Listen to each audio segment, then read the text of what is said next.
Être femme, ce n'est pas une donnée naturelle.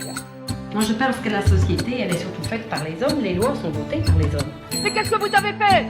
Franchement, rien du tout. C'est le résultat d'une histoire.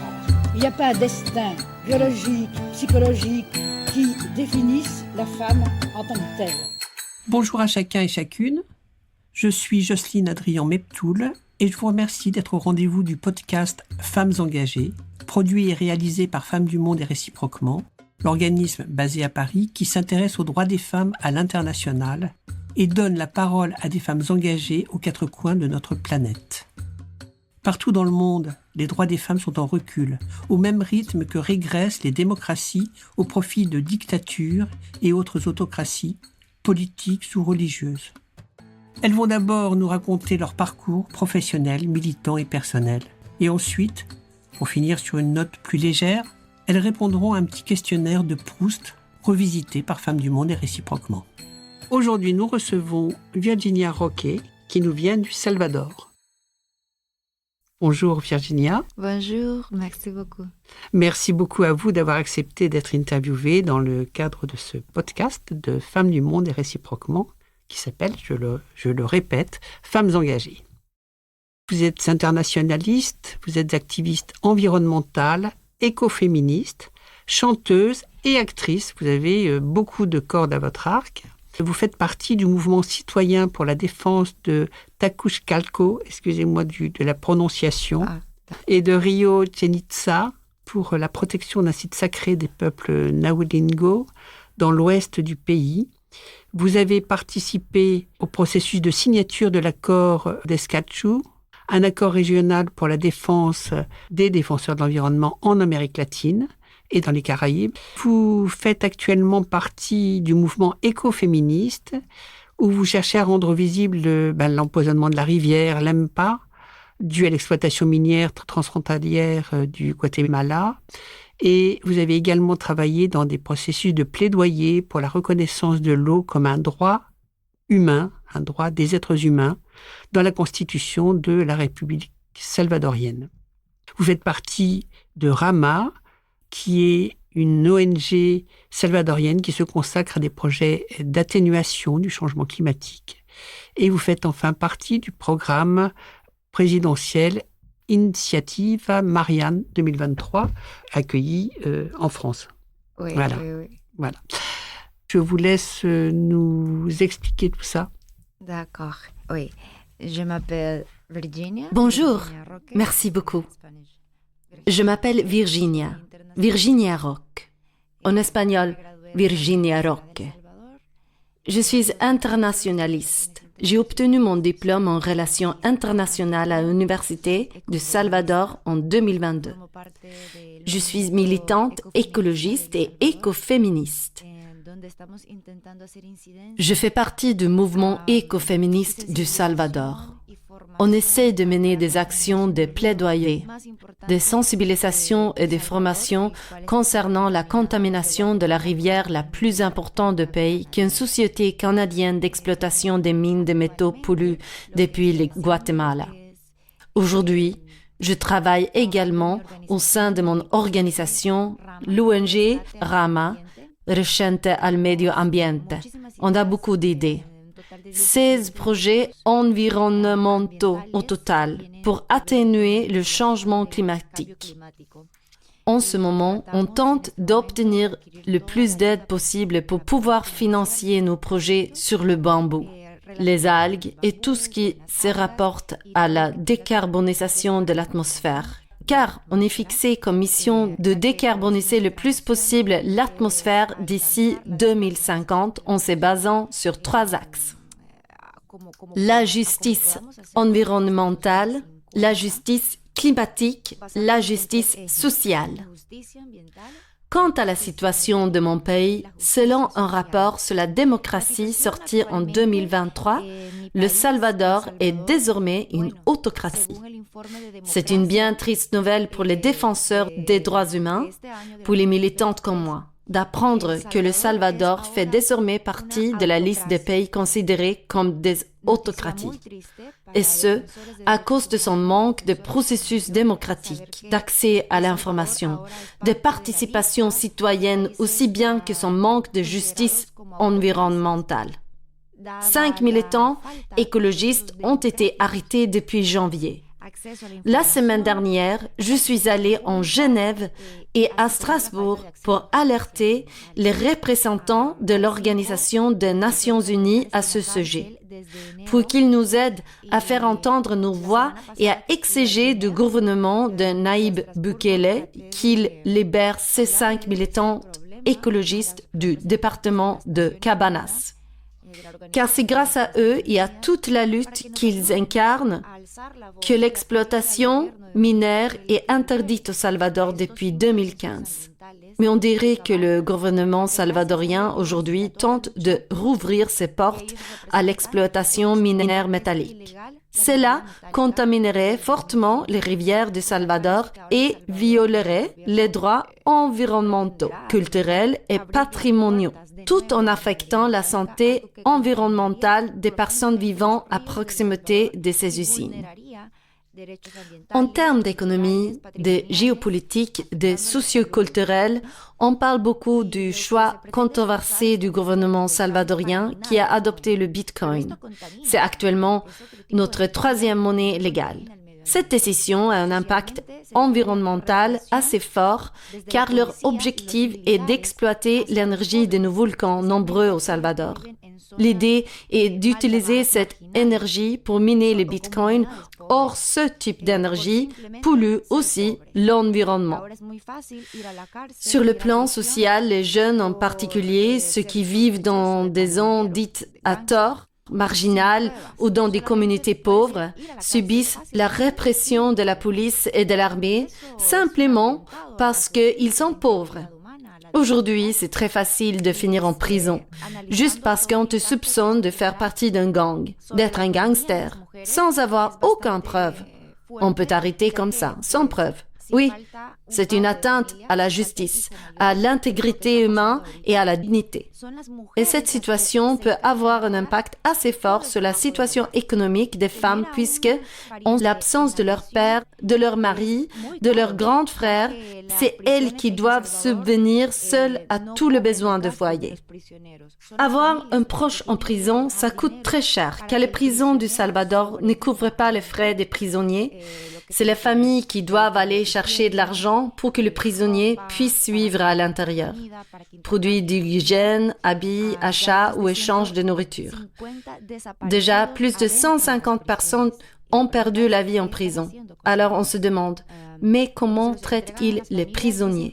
Quand ils les rendent à leur famille, ils disent qu'ils sont morts du Covid et refusent d'en dire plus. Alors que même les corps présentent des signes de torture. L'ONG, Amnesty International et l'ONU ont réclamé des informations que Nayib Bukele refuse de donner. Il y a eu plus de 500 disparus dans le pays entre 2022 et 2023. C'est donc une période de répression des droits humains. Le président l'a clairement affirmé à la télévision nationale en disant qu'il n'était pas d'accord avec les ONG qui défendent les droits humains parce qu'il les voit comme des opposants politiques. À partir de là, on assiste à une criminalisation du travail des défenseurs des droits humains, ce qui, étant donné le niveau élevé de militarisation, devient dangereux. Cela devient quelque chose qui peut représenter pour le président une opposition dangereuse pour son pouvoir et son image. Il y a un grand culte de la personnalité en ce moment au Salvador. Et nous avons peur de subir la même chose, ou presque, que la population au Nicaragua, où le président et sa femme se sont emparés du pouvoir. Nayib Bukele fait exactement la même chose parce qu'il veut réformer la Constitution pour pouvoir renouveler son mandat. Merci pour cette présentation assez complète et ces témoignages forts. Un autre sujet, enfin encore que c'est toujours, tout est toujours lié. Est-ce que vous, personnellement, vous vous définissez comme une féministe? Oui. Je suis féministe. Ah, Je oui, suis en français en plus. en français. Je suis feminista. I'm feminist. Oui, je suis féministe. Depuis 2018, je me considère comme écoféministe, un des courants les plus récents, puisque depuis le début, je lutte pour défendre les peuples indigènes, les sites sacrés, les rivières. Je me suis donc beaucoup impliquée dans la défense des mères nature. Au sein du mouvement écoféministe salvadorien, on pense que la Constitution devrait reconnaître nos droits à la nature, que la nature devrait avoir des droits. Je me reconnais davantage dans l'écoféminisme, pourquoi pas? Je suis donc heureuse, très heureuse même, de pouvoir me définir comme écoféministe. On peut rappeler que ce qu'est l'écoféminisme, c'est un courant de pensée et un mouvement social qui établit un lien entre l'oppression des femmes et la destruction de l'environnement et explique comment le patriarcat et le capitalisme marchent d'un même pas en exploitant à la fois les femmes et la nature. Son objectif, c'est de plaider pour une approche plus respectueuse et équitable de l'écologie et des rapports entre les sexes. Oui, évidemment. Donc, je vous remercie pour cette première présentation et votre réponse précise aussi sur le fait que vous êtes une écoféministe convaincue. Nous allons passer, si vous le voulez bien, à la deuxième partie de ce podcast pour aborder, si vous le voulez bien, donc votre vie plus personnelle. On vous écoute. Bueno, yo vivo en El Salvador. Bueno, soy del Je vis au Salvador. Enfin, je viens de Salvador. Depuis janvier, j'habite à Boulogne-Billancourt grâce à l'initiative Marianne. Au Salvador, je vis avec ma petite sœur et ma mère. Ici, j'ai mon propre studio dans lequel je vis seule. Je dois m'habituer à vivre seule. Pendant 6 mois, c'est un peu différent, difficile par moments, quand je me sens seule. Mais c'est aussi une expérience très enrichissante, car j'apprends beaucoup de mon entourage ici. C'est donc globalement une toute nouvelle expérience pour moi. En ce qui concerne mes passions, je suis un vrai rossignol. Je passe mon temps à chanter et j'adore ça. J'aime aussi beaucoup la poésie, la danse. Je pense que ce sont des activités qui me collent à la peau, y compris quand je suis seule. Je deviens victime de mes passions. Quand je suis seule, je ne peux pas m'empêcher de chanter et de danser. Parfois, ça me déconcentre. Je danse et je chante trop. Quand j'ai du travail, je me dis, bon, allez, encore une chanson, encore 5 minutes. Donc, parfois, mes passions se transforment en distraction. Mais j'essaie de mieux le gérer. J'aime bien les baskets, mais j'en fais plus. J'en faisais énormément au collège et au lycée. J'étais tout le temps sur le terrain à m'entraîner. Là, ça fait 3 ans que je n'ai pas joué. Mais ça m'arrive de sortir faire un jogging pour garder mon corps en mouvement. En ce qui concerne mes activités artistiques, j'ai fait partie de la chorale nationale des jeunes de l'orchestre de Salvador. Je suis restée quelques mois. J'ai dû arrêter quand j'ai commencé l'université car les 2 emplois de temps n'étaient pas compatibles. Je n'avais plus le temps pour la chorale. En 3e année, comme je regrettais de ne pas avoir poursuivi mon autre rêve qui était de chanter, j'ai décidé d'intégrer l'Opéra de Salvador. Je suis restée 1 an et demi jusqu'au début de la pandémie. L'opéra a fermé pendant la pandémie. Il était en difficulté. J'y allais pour m'entraîner, apprendre le solfège, la technique vocale. Ce que j'aimais le plus, c'était jouer dans les comédies musicales. Et quand on se produisait dans des théâtres, ça me manque beaucoup. Non seulement chanter devant un public, mais aussi chanter sur scène avec toute l'équipe, toute la troupe. L'année dernière, juste avant de venir en France, j'ai joué dans une pièce de théâtre, une comédie. C'était une adaptation salvadorienne d'une comédie argentine. On se produit au Théâtre National, le plus beau théâtre de la capitale, San Salvador. Avant de venir étudier en France, j'ai donc eu l'occasion de renouer avec le théâtre, ce qui a été très enrichissant et motivant. Parce que malgré mes études, malgré mon métier, malgré mon engagement pour l'environnement et pour les droits humains, il y a toujours en moi, dans mon esprit, mon corps et mon cœur, une artiste que je ne peux pas ignorer. Bon, vous reviendrez pour nous chanter peut-être un chant, une chanson. Uy, que cante una canción. Que je veux chanter une chanson? Va a ser una de la... Como la flor. Ah, bravo. Tanto amor. Oh, mais vous chantez magnifiquement. Vous voulez bien maintenant qu'on passe à la dernière partie de notre interview et que vous répondiez par des réponses courtes au petit questionnaire de Proust revisité par Femmes du Monde et réciproquement. Quel est le principal trait de votre caractère? Je suis très joyeuse. J'aime sourire, mais je suis aussi très sérieuse. J'ai tendance à être très sérieuse. Quelle est la qualité que vous préférez chez un homme et chez une femme? Chez un homme, la capacité à faire attention à ce qui l'entoure, dans tous les sens du terme, l'attention qui porte aux détails. Chez une femme, la force. Qu'est-ce que vous appréciez le plus chez vos amis? Leur soutien, Quel est votre principal défaut? la colère, Votre principale qualité? l'empathie, Qu'est-ce que le bonheur pour vous? être capable d'apprécier la solitude, Et quel serait votre plus grand malheur? être loin de ma mère dans les moments les plus difficiles. Qu'est-ce que vous rêveriez d'être? Un modèle pour les jeunes filles. Quel est le pays où vous désireriez vivre? Le Salvador. Bien sûr. Il est rare qu'on me parle d'un autre pays que le sien. Quelle est votre couleur préférée? Parfois, je disais noir, mais en vrai, j'ai toujours aimé la couleur rose. La fleur que vous aimez? Les lys, c'est la fleur qui s'ouvre comme ça.